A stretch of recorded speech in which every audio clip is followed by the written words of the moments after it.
As a brand promoter বাংলাদেশে for the first time আমি announce করেছিলাম যে দেশের অস্থিতিশীল পরিস্থিতি এবং বন্যা দুর্গতদের কারণে আমি আমার পারিশ্রমিকের চেয়ে অনেক কম পারিশ্রমিকে আসলে তরুণ উদ্যোক্তাদের সাথে কাজ করছি এবং সকল ব্যবসায়িক প্রতিষ্ঠানের পাশে দাঁড়িয়েছি। আমি কিছু ফ্রি প্রমোশনাল কাজও করেছি, যেমন সেদিন আমি একটা শোরুমের কাজ করলাম। ওদের ফেনীতে ছিল শোরুমটা, যেটা বন্যার সময় আসলে একদমই পানি ঢুকে অনেক লক্ষ লক্ষ টাকার প্রোডাক্ট নষ্ট হয়ে গেছে। তো তাদের একটা লাইভ প্রেজেন্টেশন আমি করে দিয়েছি একমাত্রই নামমাত্র পারিশ্রমিকে। তো এই জিনিসগুলো আসলে দায়িত্ববোধের জায়গা থেকে করতে হয়। সারা বছর ব্যবসায়িক প্রতিষ্ঠানরা তো আমাদেরকে সাপোর্ট দেয়, তো তাদের দুঃসময়ে উচিত আমাদের মতো ব্র্যান্ড প্রমোটার যারা আছে তাদেরও পাশে দাঁড়ানো বা এগিয়ে যাওয়া। ব্র্যান্ড প্রমোটারের মধ্যে আপনি সবথেকে বেশি পেমেন্ট পেতেন এবং এই ব্যাপারটা নিয়ে অনেক কন্ট্রোভার্সি তৈরি হয়েছিল। এখন আসলে আপনার কার্যক্রমটা কি হবে?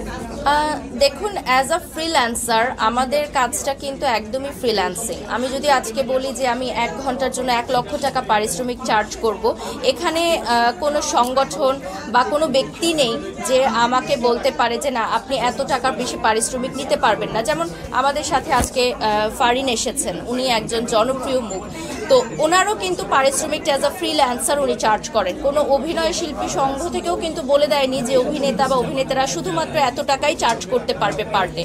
সো আমরা যে কাজটা করি এটা হচ্ছে একটা আর্টিস্টিক কাজ, আর্ট ফর্মের কাজ। সো আর্ট ফর্মের কাজগুলো সবসময় এ ধরনেরই হয় যে এক একজনের পারিশ্রমিক এক এক ধরনের হবে। যেমন আমাদের বাংলাদেশের Shakib Khan, superstar, megastar, world wide ওনার পরিচিতি, উনি 1 কোটি টাকাও পারিশ্রমিক চাইতে পারে। যার প্রয়োজন হবে সে তাকে নিয়ে কাজ করবে, যার বাজেটে মিলবে না সে তাকে নিয়ে কাজ করবে না। এবং এটাই হচ্ছে যার সবচেয়ে বেশি ডিমান্ড থাকে, যার সবচেয়ে বেশি খ্যাতি থাকে, যার কাজের পারদর্শিতা থাকে, সেই অনুযায়ী কিন্তু রেমুনারেশনটা চার্জ করা হয়, যেটাকে আমরা সম্মানই বলে থাকি। একটা ব্যাপারে একটু যুক্ত করতে চাই, এটা সঙ্গে সেটা হলো যে আমরা একটা সময় ওপেনিংয়ে দেখেছি যে খুব বড় বড় আর্টিস্টগুলোকে নিয়ে আপনারা ওপেনিং করেছেন এবং সেই সময় আমরা দেখেছি যে সরকার দলীয় মানে সরকারের পক্ষে সাফাই গিয়েছে, কিন্তু তারা আসলে এই মুহূর্তে তাদেরকে দিয়ে ওপেনিং করাবে না বা করাবে, মানে এই ব্যাপারগুলো আসলে আপনার কাছে জানতে চাই। এবং এর সঙ্গে যুক্তই করবেন যে সিনেমা পাড়া বা মিডিয়া পাড়ার মানে আর্টিস্টদের একক রাজনীতি করা আসলে এটা কতটা যুক্তিসম্মত, এই ব্যাপারগুলো আসলে যুক্ত করবেন সবকিছু মিলে। দেখুন, আমরা শিল্পী মানুষ, আর আমি বরাবরই বলি, আমি সেদিন ফেসবুকেও লিখেছিলাম যে শিল্পীদের উচিত শিল্পীদের মতো থাকা। এবং শিল্পীরা আসলে কোনো দল বা আমি শুধুমাত্র রাজনৈতিক দলের কথা বলছি না, এই যে সিন্ডিকেট করে কাজ করা বা গ্রুপিং করে কাজ করা এগুলো কিন্তু দলের মধ্যেই পড়ে। তো এই ধরনের দল ভেদাভেদের কারণে শিল্পীদের মধ্যে একটা ভেদাভেদ তৈরি হয়, যেটা সাম্প্রতিক সময় আমরা খুব বেশি দেখতে পেরেছি। কিছু কিছু শিল্পী যারা আমাদের খুব কাছের ছিল, খুব আপন ছিল, তাদের সম্পর্কে একটা ভ্রান্ত ধারণা বা ভুল ধারণা, বা হতে পারে যে তাদের যে কোনো রাজনৈতিক দলের সাথে সম্পৃক্ততা থাকার কারণে বিভিন্ন সাধারণ মানুষরা যে তাদের অগণিত ভক্ত ছিল, তাদের যে প্রতি যে ভালোবাসা শ্রদ্ধাটা ছিল সেটা নষ্ট হয়ে গেছে বা কমে গেছে বিভিন্ন কারণে। তো আমি সেটাই বলতে চাই যে এত বছর ধরে যে তারা কাজ করেছে বা আমরা শিল্পীরা তিলে তিলে তিলে তিলে একটা আমাদের জীবনটা গড়ে তুলি এই সেক্টরে। তো আমার মনে হয় যে দিন শেষে শিল্পীদের শিল্পীর মতোই থাকা উচিত।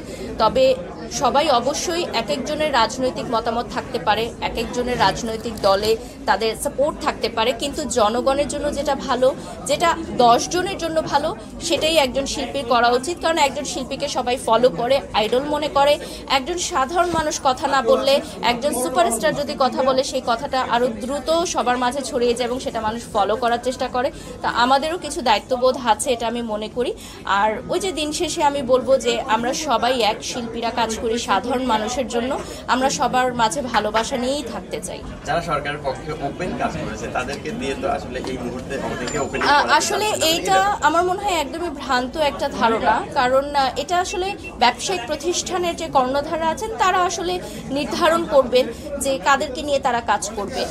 অনেক সময় দেখা যায় যে বিভিন্ন ব্যবসায়িক প্রতিষ্ঠান যাদের একটু নেগেটিভ রিভিউ থাকে যাদের নামে, বা সোশ্যাল মিডিয়াতে যাদেরকে নিয়ে একটু সমালোচনা তর্ক বিতর্ক হয়, তাদেরকে নিয়ে কাজ করতে চায় না।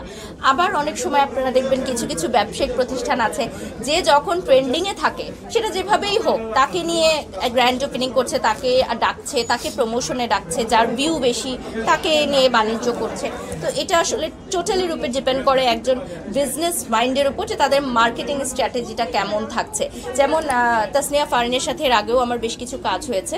তো আমার মনে হয় এই যে একটা ধারণা সবার যে গ্র্যান্ড ওপেনিং মানেই কোনো চিত্রনায়িকা থাকবে বা সিলেক্টিভ কিছু চিত্রনায়িকারাই থাকবেন, এই ভ্রান্ত ধারণাটাও কিন্তু ভাঙা উচিত। এবং আমার মনে হয় নাটক পাড়ায় যারা আছেন বা মডেলিং ইন্ডাস্ট্রিতেও অনেক সুপার মডেলরা আছেন, তারাও কিন্তু গ্র্যান্ড ওপেনিংগুলোতে আসতে পারেন। তো এটা আমি সাধুবাদ জানাই ফেমিকেয়ার অ্যাস্থেটিককে, তারা তাসনিয়া ফারিনকে আমন্ত্রণ জানিয়েছে। তো আমার মনে হয় অনেকদিন পর সবাই দেখছে, ভালো লাগছে। একটা ব্যাপার যুক্ত করতেই হয়, যেহেতু অনেকদিন পরে আপনাকে পেয়েছি এবং এই প্রসঙ্গটা এসেছিল, সেটা হলো যে আলো আসবে একটা গ্রুপে অনেক স্ক্রিনশট পাবলিক আসার পরে আপনাকে নিয়েও বেশ কিছু লেখালেখি লিখেছিল মানে সোশ্যাল মিডিয়ায়, যে আপনিও মানে সেটার পক্ষেই ছিলেন বা সেটার না, আমি এরকম কিছু দেখিনি। আপনি কিছু ক্লিয়ার করেছিলেন যে আপনি স্টুডেন্টদের পক্ষে ছিলেন এবং আপনি জনগণের পক্ষে ছিলেন, মানে এই ব্যাপারটা একটু যুক্ত করুন। এই আপনি যে গ্রুপের নামটা বললেন সেই গ্রুপের সাথে আমার কোনো যুক্ততা নেই এবং সেটা নিয়ে আমার কোনো লেখালেখিও হয়নি। আর আমার জায়গা থেকে কতটুকু আমি করেছি সেটা আমার সোশ্যাল প্ল্যাটফর্মেই আপনারা দেখেছেন। Thank you. একটা প্রশ্ন করতে চাই, এই যে একটা পরিবর্তন হয়েছে, একটা পরিবর্তন এসেছে, এখন আসলে কতটা আশাবাদী বা কেমন হবে আপনার কাছে মনে হচ্ছে আমাদের? ডেফিনেটলি আমরা আশাবাদী, যেহেতু আমাদের বাংলাদেশের এত কোটি জনগণ মিলে এই সিদ্ধান্তটা নিয়েছেন। সো ডেফিনেটলি আমাদের ভালো হবে, সবার ভালো হবে। আর আমি মনে করি দিন শেষে দেশ ভালো থাকলে আমরাও ভালো থাকবো, আমরা যারা বিজনেস করি বা এই সেক্টরে কাজ করছি তারাও ভালো থাকবো। আর জনগণের কাছে এটাই চাই যে সকল শিল্পীদেরকে আপনারা যেভাবে ভালোবাসতেন সেভাবেই ভালোবেসে যাবেন, কারণ আপনাদের ভালোবাসা ছাড়া আসলে আমরা একেবারেই নিঃস্ব। একটা প্রশ্ন দিয়ে শেষ করি, সেটা কেমন বাংলাদেশ চাই? ডেফিনেটলি সবার সমান অধিকার থাকবে এমনই বাংলাদেশ আমরা চাই।